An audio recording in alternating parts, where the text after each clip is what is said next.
Hello, यहाँ हामीहरू गएका छौँ पिकनिक आफ्नो हामीसँग गएका छौँ यहाँ पिकनिकको सामान हामीहरूले मिलाइसक्यो केही सामानहरू अझै कहाँ राख्ने भने हामी बाटोमा राखेको थियौँ किनभने हाम्रो ट्याक्सी रिक्सा आउँथ्यो त्योमा राख्नको लागि म यहाँ गएको छु आफ्नो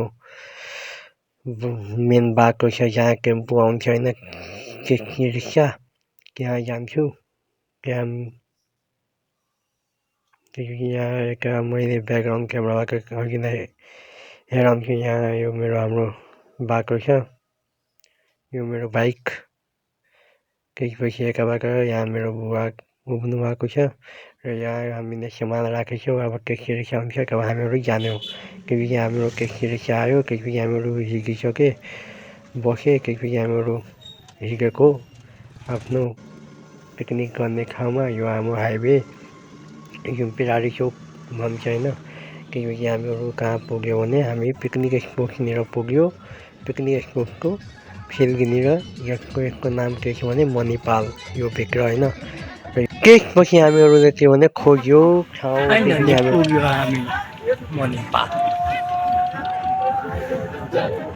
त्यसपछि हामीहरू पुगिसक्यो त्यसपछि हामीहरू सामानहरू निकालेको टेम्पोबाट र हामीहरूको टाइम भइसक्यो धेरै ढिलो 10-11 बजिसकेको थियो त्यसपछि हाम्रो मम्मी बुवा र बहिनी सबैजना मिलेर सब्जी नास्ता बनाउने सामानहरू मिलाउँदैछ र यो साइडमा पनि मेरै आफ्नै मान्छे छ रिलेटिभ छ मेरो मामा लाग्नुहुन्छ त्यसपछि यता नास्ताको सामानहरू सबै मिलाउँदैछ बनाउनको लागि र यो हामी नास्तामा बनाउने के भने हामीले बनाउने नास्तामा त्यसपछि मैले पनि अलिअलि हात बटाइदिएँ खाना नास्ता बनाउनुमा त्यसपछि हाम्रो नास्ता बनि त्यसपछि यहाँ नास्ता बनाउँदैछ र एउटा अझै चुलामा चलाएको छ कराही किनभने यता मम्मीले बनाउँदैछ के भने पकौडा छान्नको लागि आलु र कोपीको पकौडा र यो हेर्न सक्छु यहाँको चारतिरबाट दृश्य कस्तो छ हेर्नु मान्छेहरू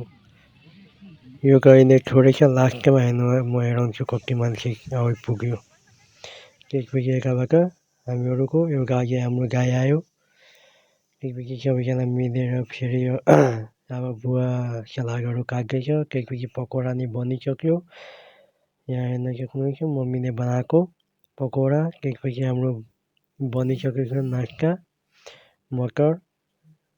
मटरको नास्ता बनाएको थिएँ त्यसपछि बनिसक्यो हाम्रो नास्ता त्यसपछि हामीहरूले नास्ता खानको लागि बसिसक्यो त्यसपछि मैले मम्मीले बोलाएको त्यसपछि यहाँबाट हामीहरूले सबैजना नास्ता खान स्टार्ट गरिसके र बहिनीले यहाँ पकौडा दिँदैछ पकौडा जुन छानेको थियो बनाएको थियो त्यो त्यसपछि हामीहरू सबैजना मिलेर के भयो खाए नास्ता मटर र मुढी क्योंकि हामीहरू एकछिनको लागि गेम नि खेलेको जसको नाम के छ भने उनो गेम छ र यो मेरो बुवाले लिनुभएको भिडियो पुरै यहाँको घुमेर कतिजना अब हेर्नु मान्छेहरू अझै बढ्छ के मेन कारण आज लगभग 10 दिनपछि हाम्रो यता के भन्छ भने जनकपुरमा घाम आएको थियो आजको दिनमा 1 जनवरीमा त्यसपछि हामीहरू खेलेको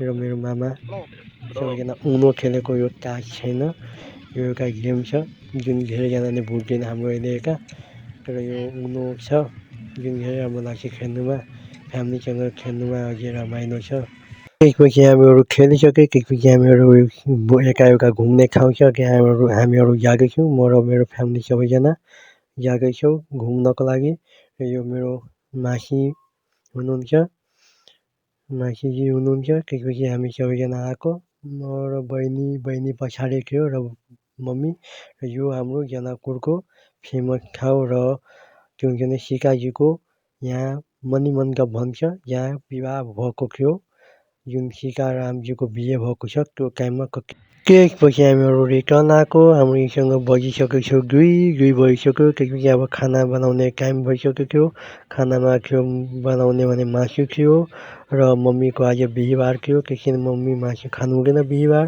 त्यसको लागि नि स्पेसल मम्मीको लागि नि थियो मम्मीको लागि थियो भेज खाना त्यसपछि हामीहरू एका सबैजना मिलेर बनाउँदैछ बुवा मासु काट्नु हुँदैछ र गाई नि अलि काम गर्दै हुनुहुन्छ र म अलि भिडियो बनाउँदैछु। मेरो बहिनी लागिसक्यो मासु बनाउनुमा। सवनका च्याम्पियन र सवनका बडी अहिले घरमा बनाउँदा पनि उसले बनाउँछ मासु। राम्रो हुन्छ अहिले बनाएको मासु। मैले अलिअलि भिडियो दिएको सबै केही हाम्रो बनिसक्यो। त्यसपछि बनिसक्यो हाम्रो खाना। केही टाइम खाइसक्यो 2 बजीपछि 4 को बजी छिटो बासी खायो लाग्दैन। क्योंकि हामीहरूको खाना भइसक्यो। मम्मीको नि खाना बनिसक्यो। के भन्छ भेज खाना बनाउनु भयो। त्यसपछि हामीहरू खानको लागि बसेको।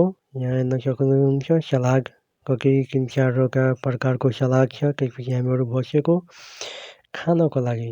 मनी आयो भने मनी बसेको।